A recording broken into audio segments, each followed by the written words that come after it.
So I'm going to show you a step-by-step method how I cook my real party jollof. Prep any protein of your choice. Mine I'll be using beef. Then season your proteins with salt, seasoning cubes, curry powder, onion powder, or any of your most preferred spices. After that, mix it properly for all the spices to combine and then put it on the fire. In my previous video, I posted how I blended my leftover bell peppers, tomato, parsley leaf, onion. So I had to put that to boil. After boiling, I took that out and set aside. To sunflower oil, and I'll be frying my beef because I wanted it to be like the type we eat at the party. At this point, while the oil is still on the fire, I'll go in with my tin tomatoes. I'll give that a good stir, and then I'll now transfer the mixed pepper I told you about. Yes, this is it.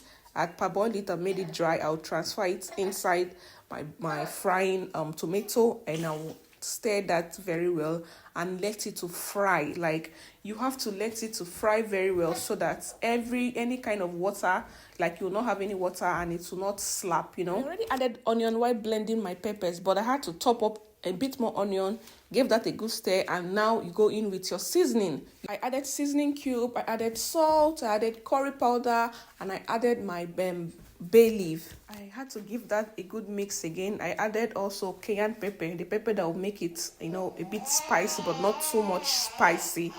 And then I mix that and allow it to fry more. You want to do voiceover?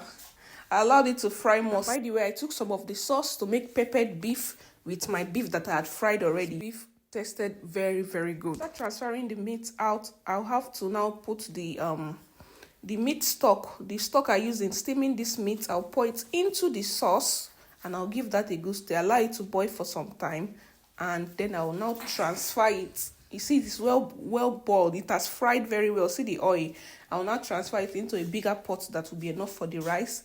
I will just put water and then pour in my already parboiled rice.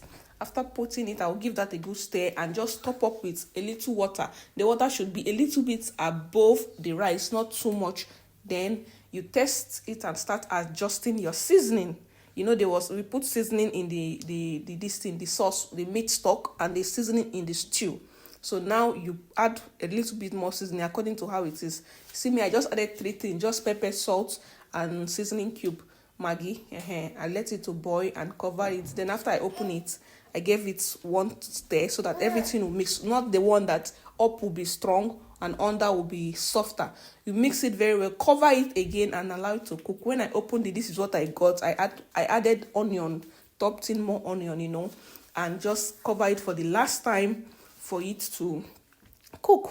I did not need to use foil this time around because the water was just enough to boil it. If I had used foil, to be a bit more softer. So use foil according to the texture you want, So this is what we get. We have, this is authentic party jollof. I had to put my beef on top. If you serve me this taste of food in a party, oh, I don't know, I might even kiss your hand. This food was good. The beef, the taste was everything. I don't know if this video has helped you, but this is how I achieve my party jollof. Try this method and come back to tell me your results.